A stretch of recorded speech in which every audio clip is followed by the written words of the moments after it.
They call Ireland the Emerald Isle, a mosaic of green pastures washed by endless rain.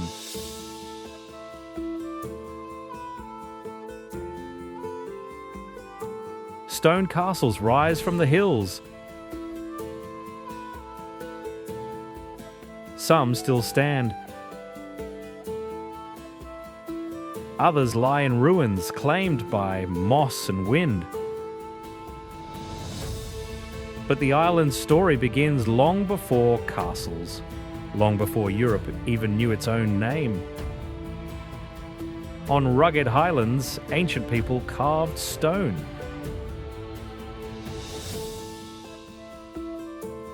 Measuring time not with clocks, but with light and shadow.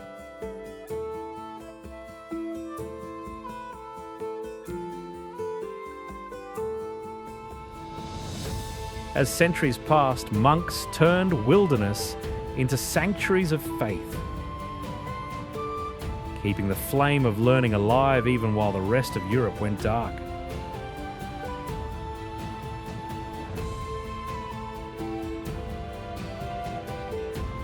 By the 9th century, Vikings came on black-sailed ships, striking monasteries and burning villages. Yet they didn't only destroy, they built. Their raiding camps became trading settlements.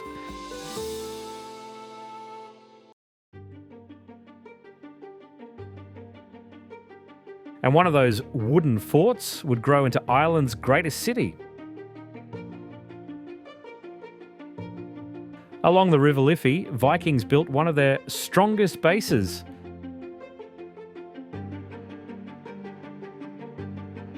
They called it Dubh Linn, the Black Pool.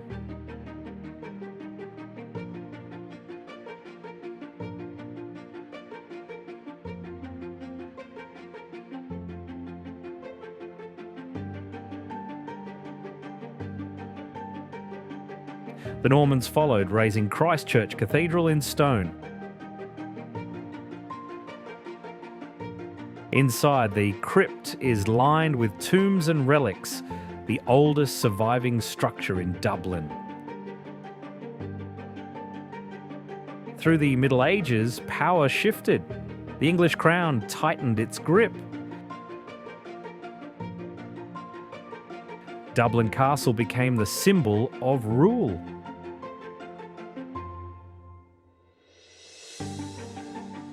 The Georgian era brought elegance.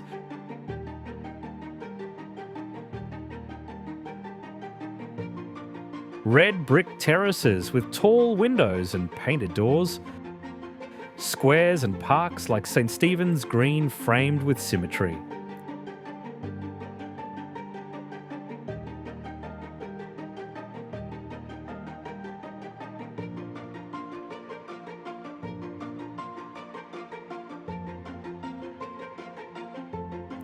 The Trinity College Library feels like a cathedral of books.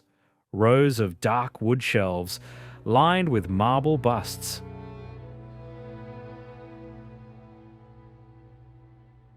In a darkened room, a single manuscript draws the world. Its pages shine with colours that have not faded in 1,200 years.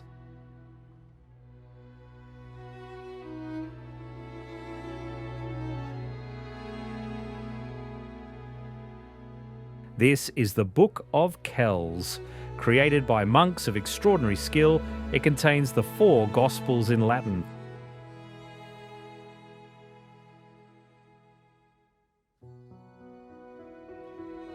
The origins are still debated. Some say the book was begun on the Scottish island of Iona. Others point to the Abbey of Kells itself.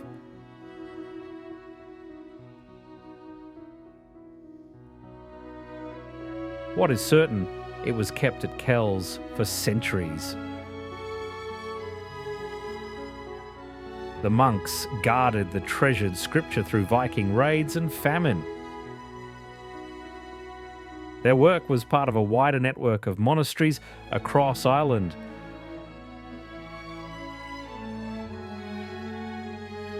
North of Dublin lies Monasterboice. Though younger than Kells, its role was similar.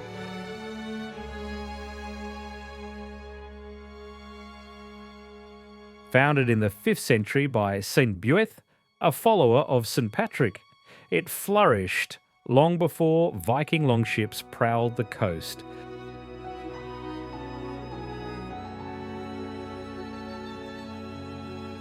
The site's heart still stands, a 28-metre round tower that served as a lookout and a symbol of the monastery's strength.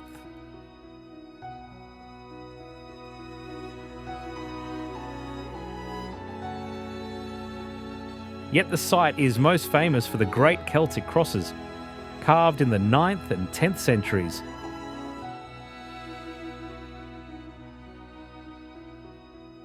Muradach's cross, almost 6 metres tall, is famed for stone-carved scenes from scripture, still clear after more than 1,000 years.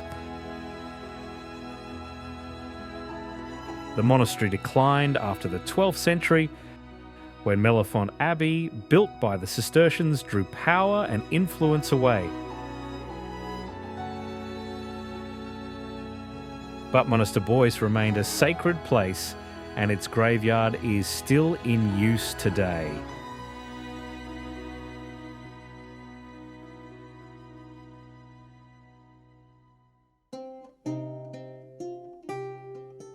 Monasterboice feels ancient, yet in Ireland's timeline, it is young. To find true antiquity, you must go deeper into the past. At first glance, Newgrange looks like a grassy mound. Step closer, and you find carved stones and spiral patterns. This is no ordinary tomb. Built around 3200 BC, Newgrange predates Stonehenge by centuries and the pyramids by a millennium.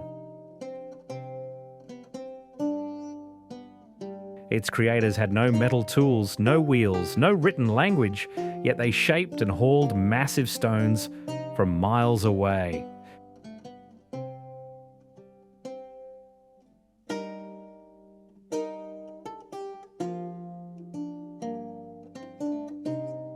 The passage inside is narrow, leading to a central chamber with a corbelled roof so precise it has stayed dry for over 5,000 years.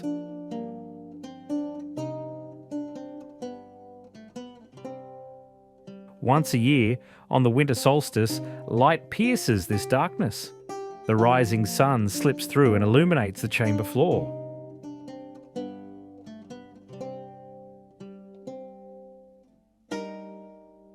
What does it mean? Some say it was built for gods or spirits, others for honoured dead, or to mark the rebirth of the sun itself.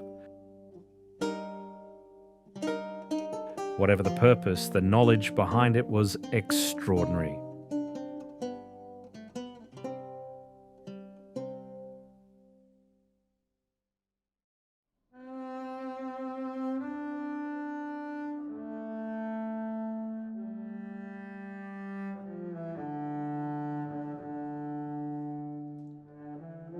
Centuries later, kings would rise and rule, and a hill near the Boyne would become the centre of their power. Just a few miles away stands Tara. Ireland's rulers were inaugurated here. Decisions affecting the whole island were made on this hill.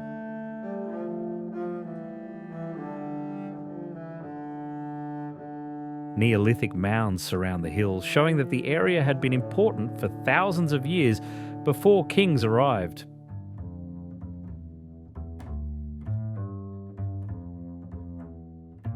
The Lia Fáil, or Stone of Destiny, stands at the centre. It was used during inaugurations, reportedly reacting to the touch of a rightful monarch.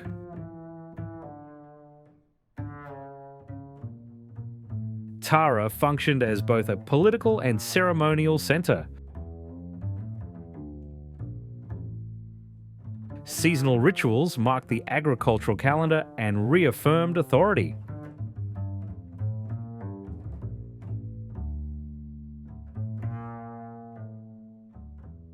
The Wicklow Mountains rise just south of Dublin, a sudden wilderness at the city's edge. Millions of years ago, granite peaks formed deep underground were pushed up by ice.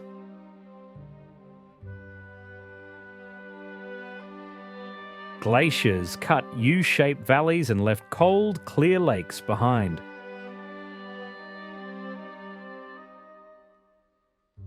The land is covered with bog. Dark peat holds layers of pollen and plant remains thousands of years old.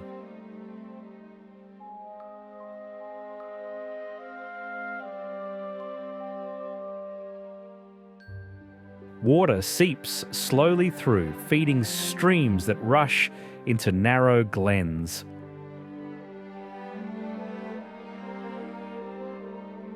Powerscourt Waterfall plunges 100 to 21 metres into a wooded valley, Ireland's tallest cascade.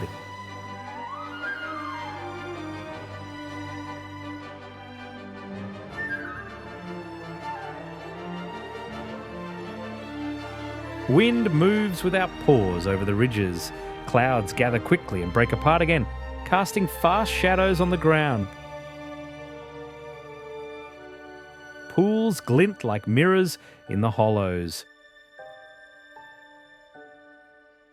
Lough Tay, nicknamed the Guinness Lake for its dark waters framed by white sand, lies between steep green slopes.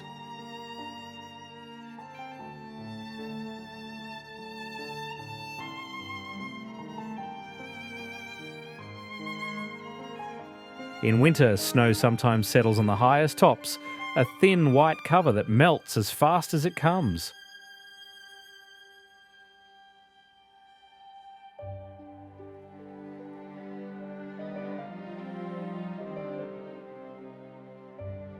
The Wicklow Mountains are quiet, but they are not still. Rain, mist and wind keep shaping the land, as they have since the last ice age.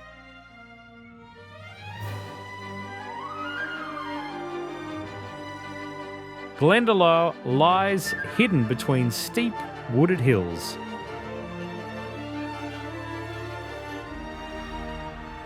Two long lakes fill a deep valley carved by glaciers.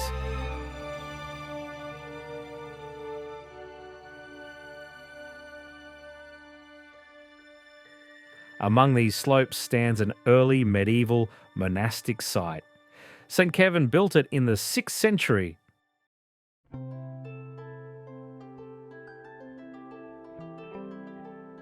Stone churches, crosses and beehive cells lie scattered in the grass.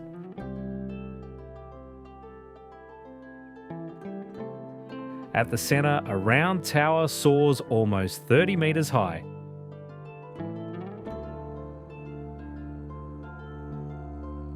Its doorway perched far above the ground for safety.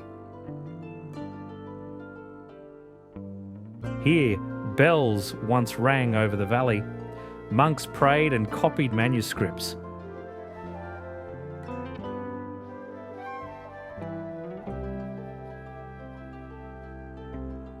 The buildings which survive probably date from between the 10th and 12th centuries. Their stones are weathered, becoming part of the land itself.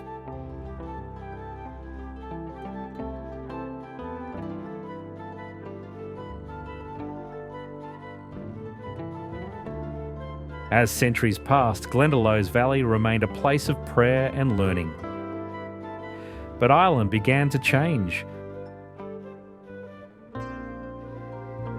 Power shifted from hidden monastic retreats to growing towns. Trade and Norman stone replaced timber and turf.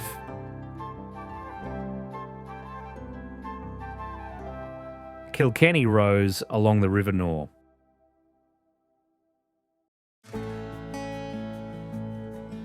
First as a monastic settlement like Glendalough, then as a prominent medieval city. Its streets wound between markets and churches. the same old rhythms of faith and scholarship, but now mixed with commerce and power. Strong walls and towers guarded the town, and Kilkenny Castle still stands over the river. The fortress guarded the trade routes and showed where authority rested. Across the town, St. Canice's Cathedral demonstrates the power of faith.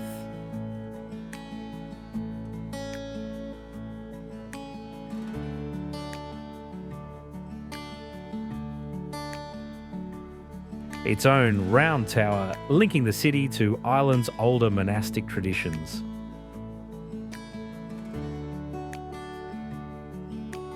The centre of life moved from isolated glens to crowded streets. Yet both places shared the same spirit. Stones built to last through war and weather.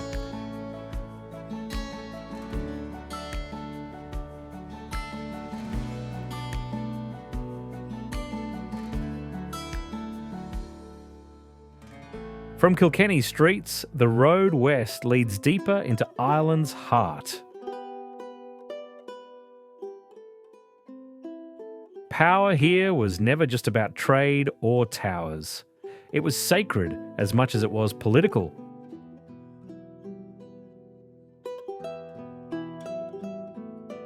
And nowhere shows that better than the Rock of Cashel.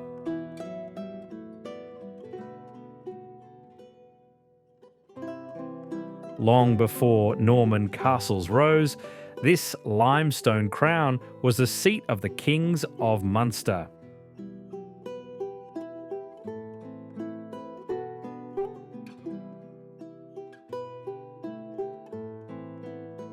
From its heights, rulers controlled the land below, and legend says St. Patrick himself came here to convert them.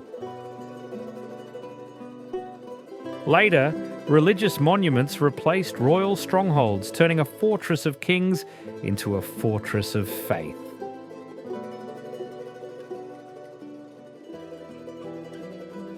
Cormac's chapel stands almost intact, hiding beside a massive roofless Gothic cathedral.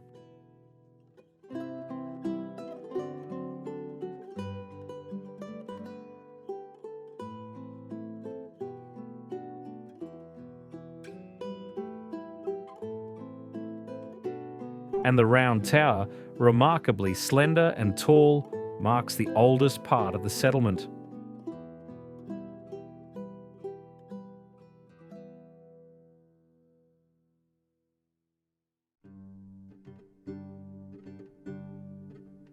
Over time, power moved.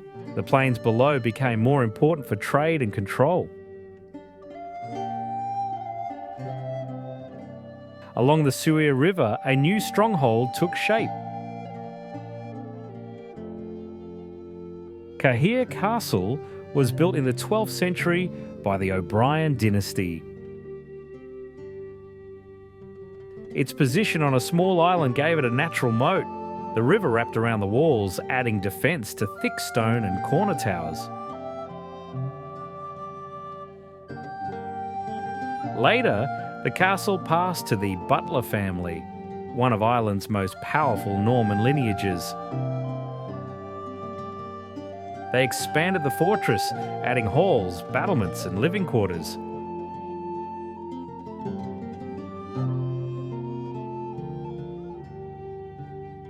Cahir was built to withstand siege.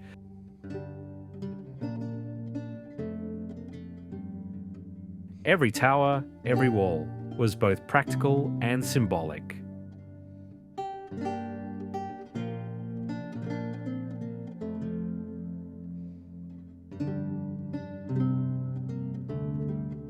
For centuries, thick stone walls and narrow battlements were enough to repel swords and arrows.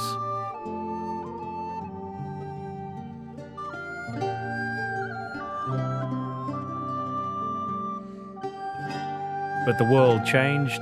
Cannons and gunpowder arrived. Siege warfare became different. Walls that once stopped men could no longer stop iron balls. That is why coastal fortresses like Charles Fort were built. It was designed using the latest star-shaped principles from continental Europe. Angled bastions allowed overlapping fields of fire. Thick earth and ramparts absorbed cannon strikes.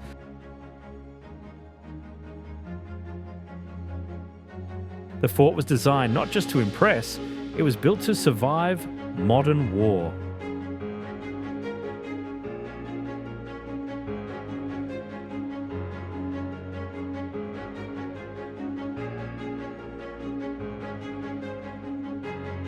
Over centuries, the fort changed hands several times and played a key role in defending the harbour during the Williamite War in 1690.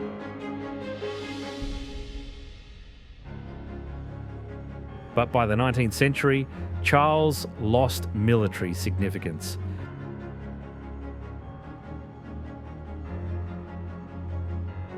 Ships still sail here, though now in peace.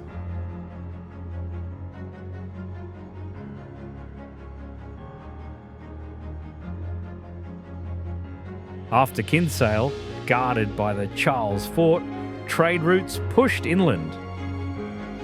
Wealth flowed up the River Lee.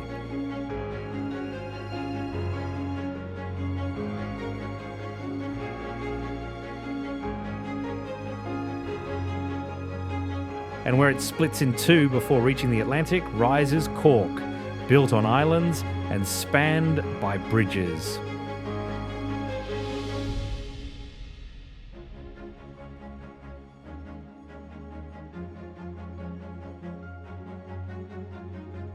Rows of houses look over the water, painted in reds, yellows, blues and greens.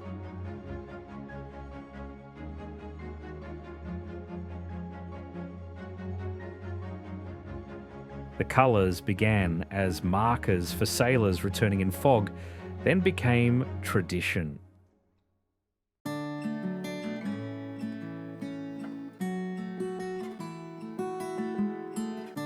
St Finbarr's Cathedral crowns the south side. Its three spires and carved facade watching the city below.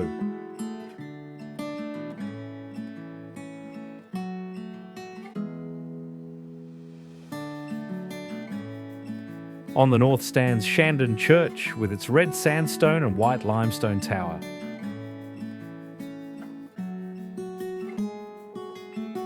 The city grew from a monastery into a Viking port, then a Norman market town.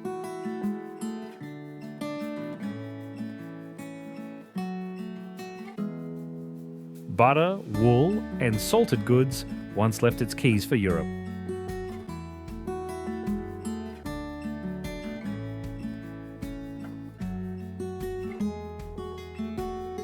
Yet power in this region was once held inland.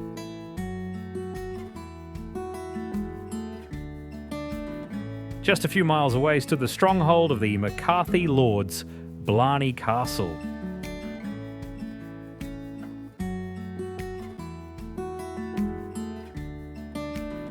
Built in the 15th century, its walls guarded the approaches to Cork and resisted English control.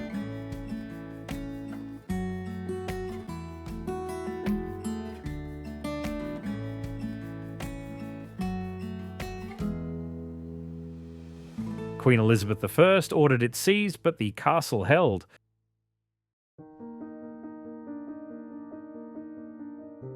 The McCarthys stalled her envoys with smooth words and endless delays.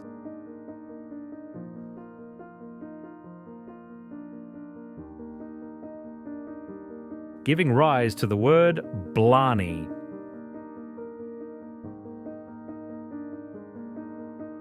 Centuries later, ivy creeps up the stone, softening what was once a fortress.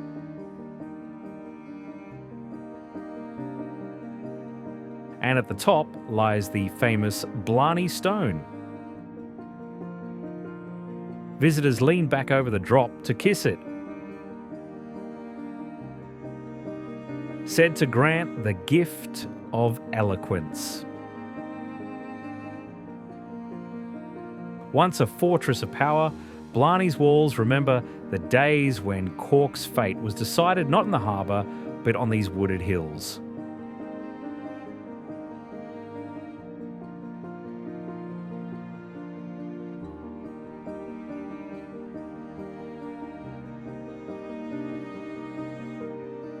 Blarney Castle represents medieval power, stone walls, battlements and defence.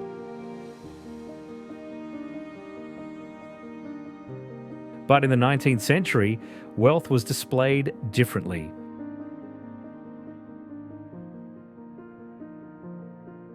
West of Lismore, Ballysaggartmore towers show how landowners used architecture for appearance rather than war.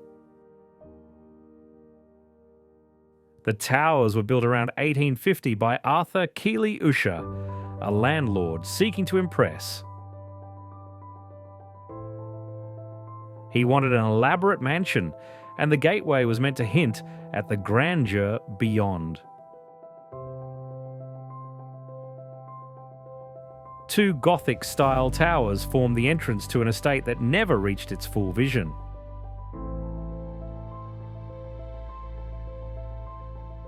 High-pointed arches, battlements and cut limestone gave them the look of a medieval fortress, though they guarded nothing more than a driveway.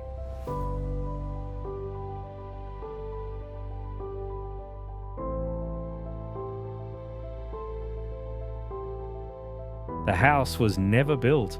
The estate's fortunes collapsed, leaving only the gate towers as a monument to overreaching wealth.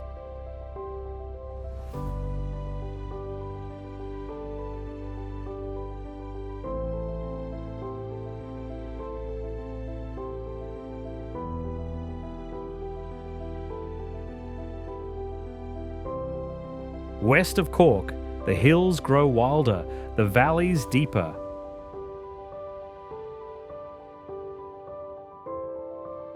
Ahead lies Killarney National Park, Ireland's first.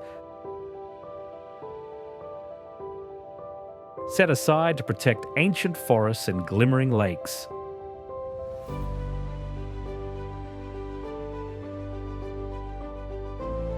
Three great lakes lie in a chain, linked by narrow streams and old stone bridges.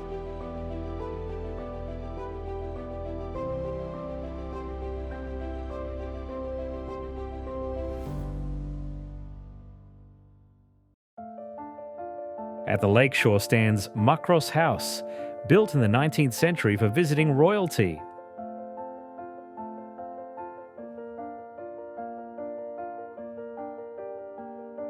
In 1932, the estate was gifted to the Irish state, forming the heart of the new national park.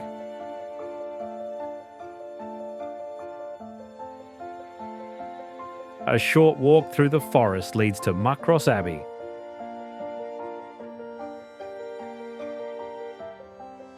Founded by Franciscans in the 15th century, its cloisters now lie in shadow.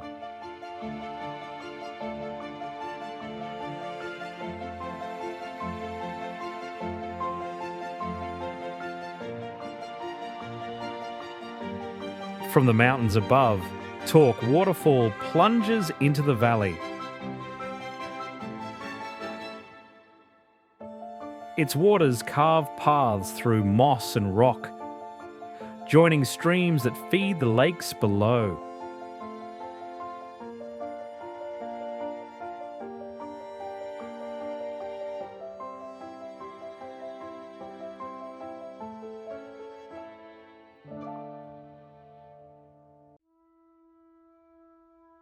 Off the wild southwest coast of Ireland, two rocks rise out of the sea.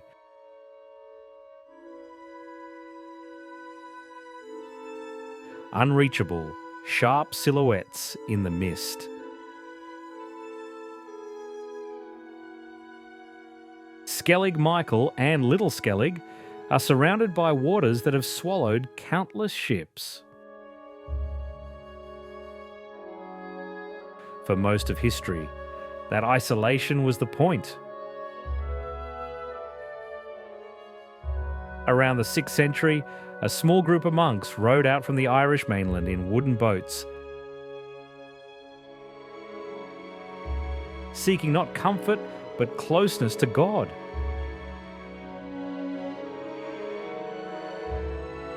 Stone by stone, they raised beehive-shaped huts, clohans. Their mortarless walls fitted so precisely that they still stand after more than 1,000 years.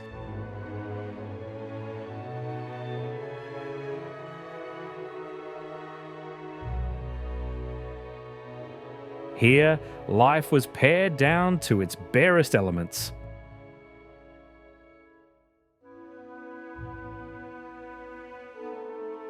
The monks grew what little they could on terraces of soil hauled up from the slopes. The monastery remained active for nearly 600 years, surviving Viking raids, famine, and isolation. But by the 13th century, the monks abandoned the island, moving to the mainland where life was less brutal. The Atlantic reclaimed the Skelligs, leaving the huts empty and the steppes overgrown with moss. What remains is one of the most extraordinary archaeological sites in Europe.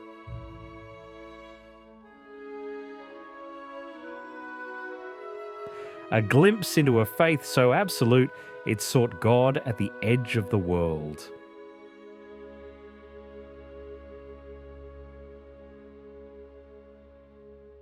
At the Dingle Peninsula, the coastline dominates.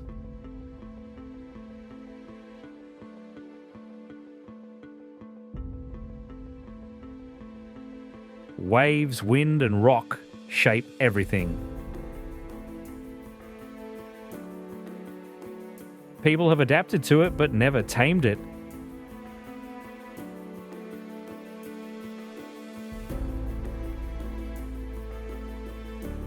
The Sleehead Drive traces the edge of the peninsula. Each turn opens new views, jagged cliffs, hidden coves, and rock-strewn beaches.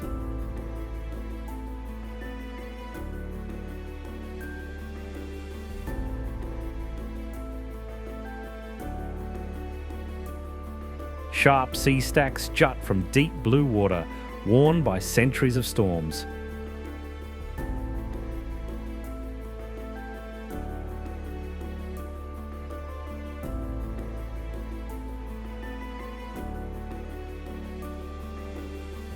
History is carved into the landscape.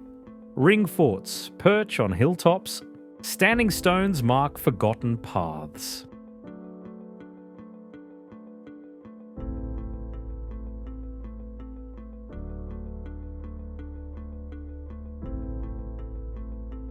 Early Christian monks built small stone churches here.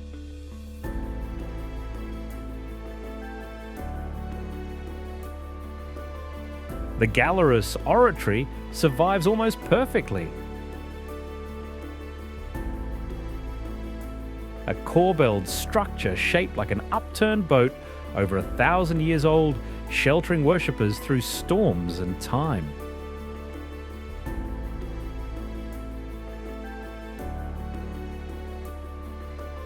Small villages cling to sheltered bays. Their colourful houses contrast with grey stone and green fields.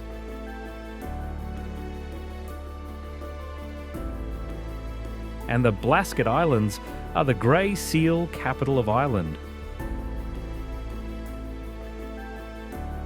Seals come here from as far away as Scotland and the British Isles to breed.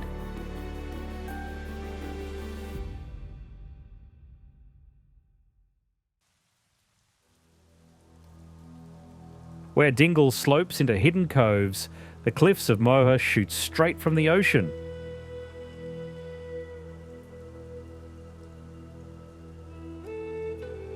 The wind here is stronger. Waves crash endlessly against the base, sending spray high into the air.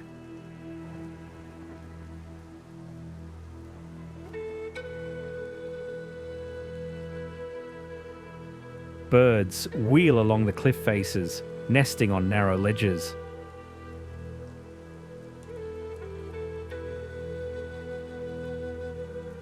The scale feels immense. The cliffs stretch for miles, a solid wall between land and sea.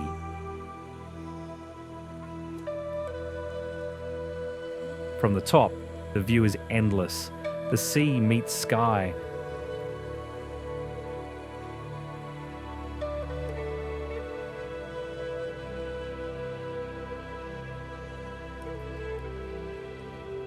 Fields and villages dot the cliff tops, contrasting the raw power below. This coastline is different from Dingle. Still wild, still dramatic, but massive, vertical and unforgiving.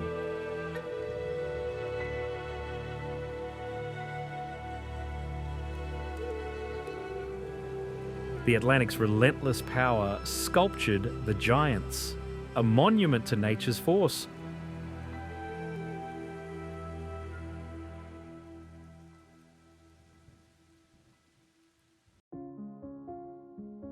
Another masterpiece, the grey limestone plateau of Burren, was formed over millions of years.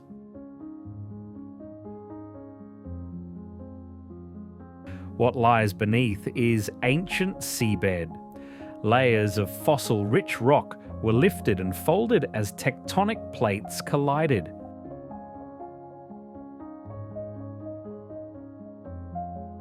Cracks and fissures run like veins across the stone. Water seeps into underground channels, carving sinkholes.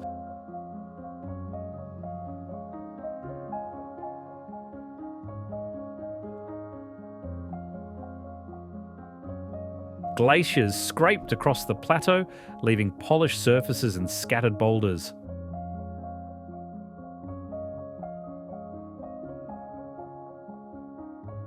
In places, limestone pavements rise in terraces as if sculpted by invisible hands.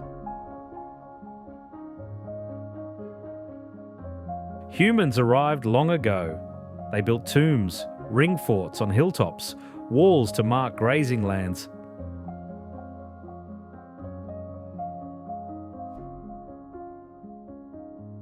Their lives intertwined with the geology, adapting to the cracks and hollows, making homes from what the land offered.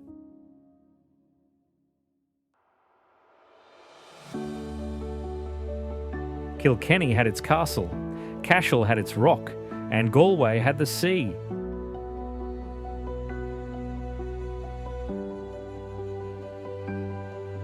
Here power was measured not in walls or towers, but in sails and trade.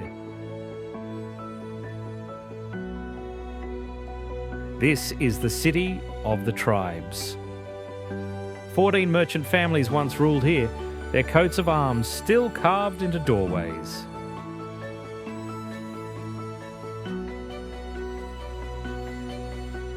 Galway streets are narrow, paved with stone, worn smooth by centuries of footsteps.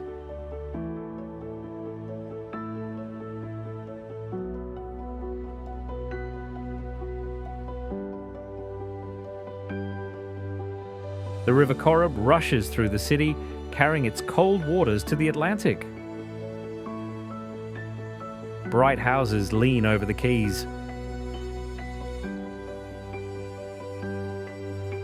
The 14th century St. Nicholas Collegiate Church watched Christopher Columbus visit on his way west. While Galway Cathedral, built in the 1960s, is young by Irish standards, yet already a landmark.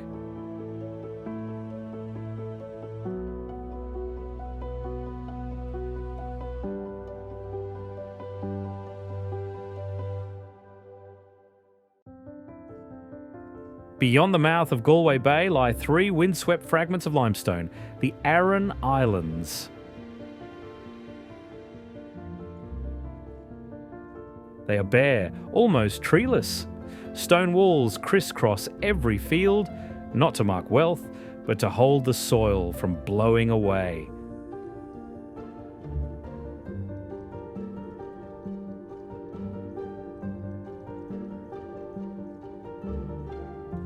Here, land is precious. Every inch has been wrestled from rock by centuries of patient hands.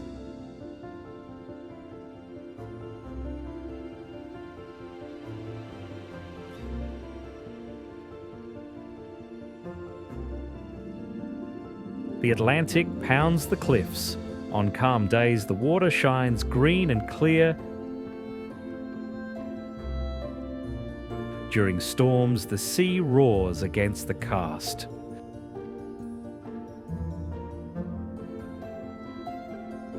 From a distance, the Aran Islands appear unyielding, yet they have sheltered life for over 1,000 years. Dunaungasa Fort clings to the cliff's edge, its semicircular walls built before Christ, before Ireland's first monasteries.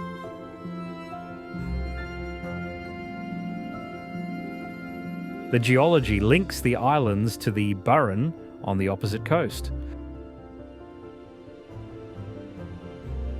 Both are limestone pavements shaped by glaciers.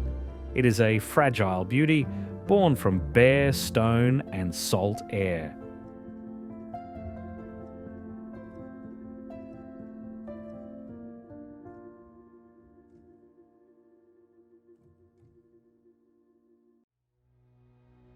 In the distance, the mountains rise suddenly from the lowlands. The 12 bends, sharp and silver grey. Golden bog stretches to the horizon, flecked with pools of dark water. This is Connemara National Park.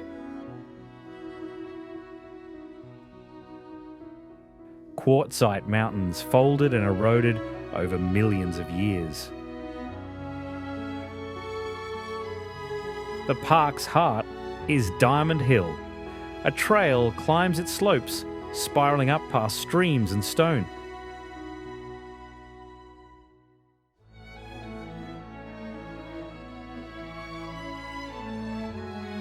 Below lie tiny fields edged with stone walls.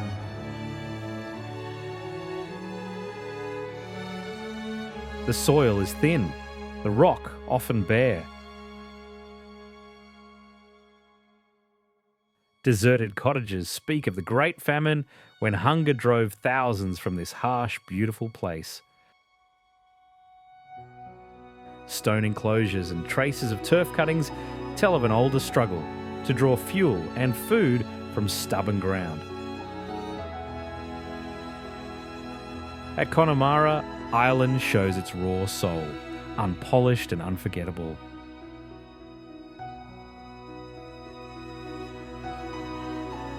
Achill is the country's largest island, bound to the mainland by a bridge.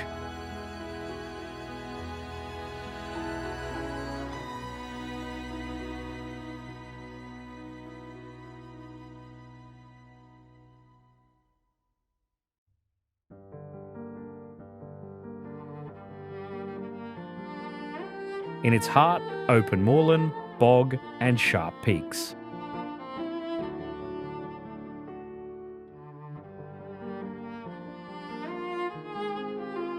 Crogan cliffs rise over 600 metres, higher than the cliffs of Moher.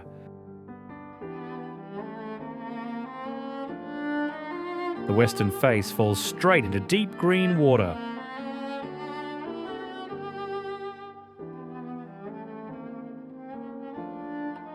Look west from the top, and there is nothing but ocean until the world curves away. And if you're lucky, you may see a dark fin cutting the surface far below. Not a threat, but a gentle giant, basking shark feeding on plankton. Keem Bay looks like it was carved with a single knife stroke. White sand and glowing turquoise shallows. Like Connemara, Achill bears silent scars of the famine. Roofless cottages lie scattered at Skellig. Entire communities vanished just as they did on the mainland. Families left for America. Some never made it.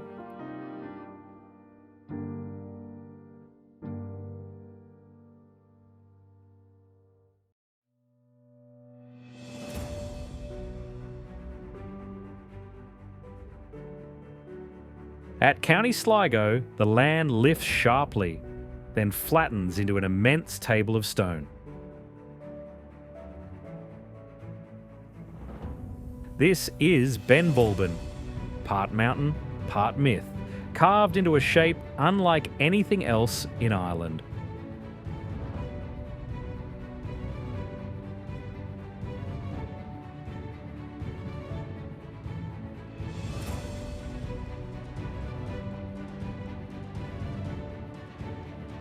Its sides are sheer, while the summit is broad and bare, like the deck of a ship.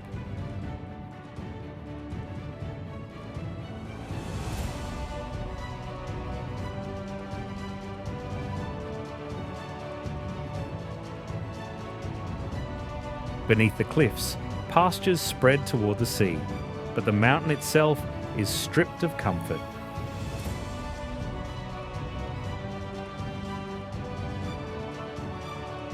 Achill's quartzite ridges and Ben Bulbin's shale plateau share a common birth.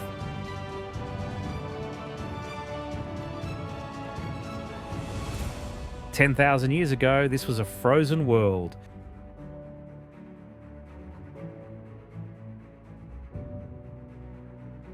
Glaciers ground their sides, leaving behind this folded landscape.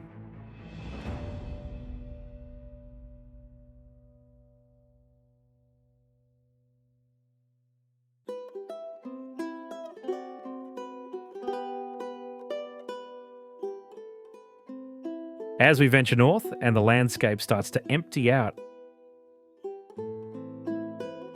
towns thin to villages, villages thin to scattered houses, then even those disappear.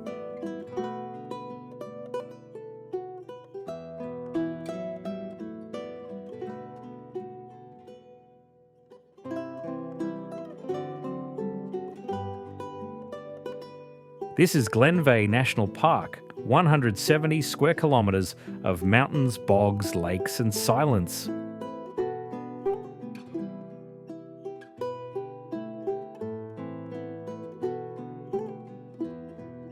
It's beautiful, but not in a friendly postcard way.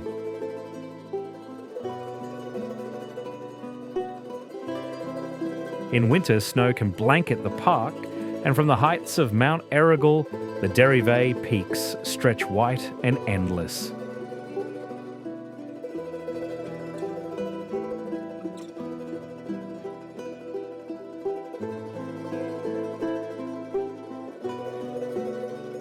Humans came late, small farms dotted the valleys. Life was hard.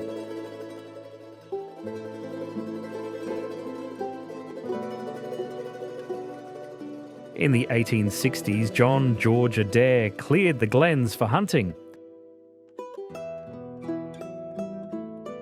Families were evicted, their homes burned. He built Glenveagh Castle. Its turrets may look romantic, but they were raised on sorrow. Today, the estate belongs to Ireland, and the park is open to anyone who wants to walk its trails.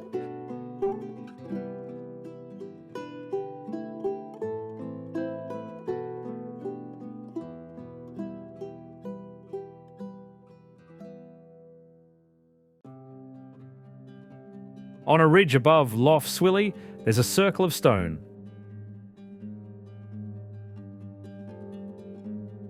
A fortress that's been here for 1,500 years, maybe longer.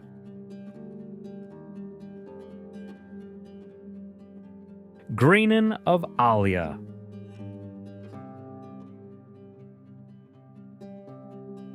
Kings ruled from here when Europe was still figuring out what it was.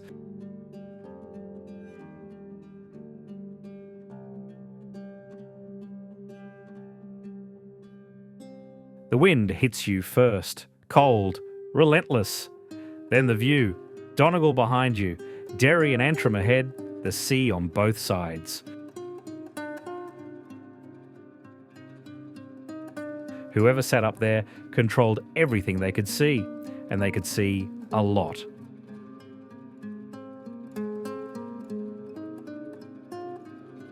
It's not romantic, not really. Power rarely is.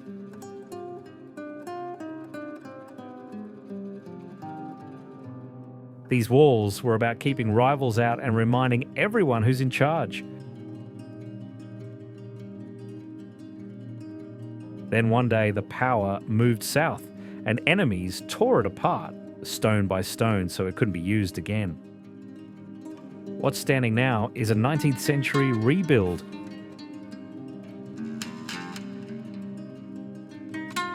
Archaeologists, not warriors, put these stones back in place. But it still feels old. The wind doesn't care who stacked the walls, neither does the frost that coats them in winter.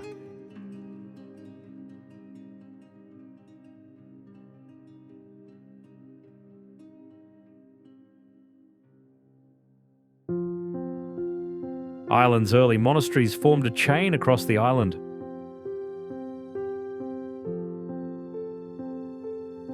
At Kells, monks sheltered a sacred book. At Monasterboice, high crosses rose from the grass.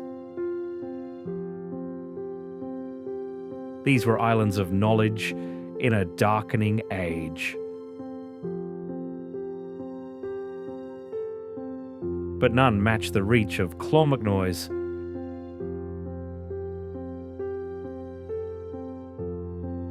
Here, on the banks of the River Shannon, St. Kieran chose a low, marshy plain. An odd choice at first glance, but the Shannon was a highway through the heart of Ireland. Pilgrims and traders all passed this way. By the 9th century, it was a city of saints and scholars.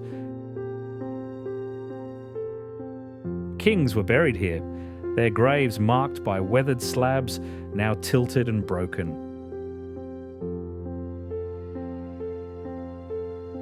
Clonmacnoise thrived for nearly 600 years, but the same river that brought pilgrims brought armies too. Over time, power shifted, the monastery waned. In the 16th century, English forces burned it for good. The monks fled. The bells fell silent.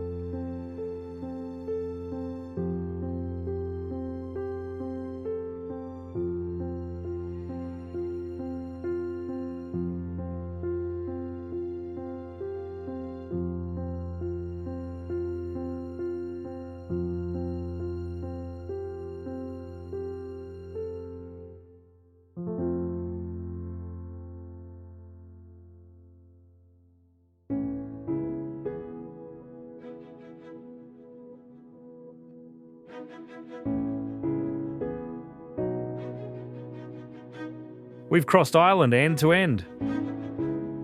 From bogs and mountains to sea cliffs and stone towers.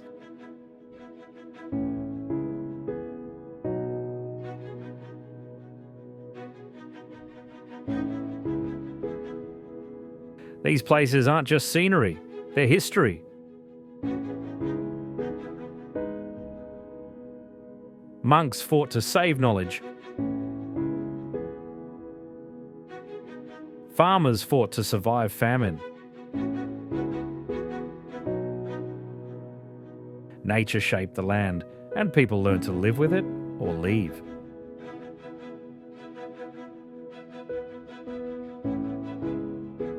Thanks for coming along. See you on the next road.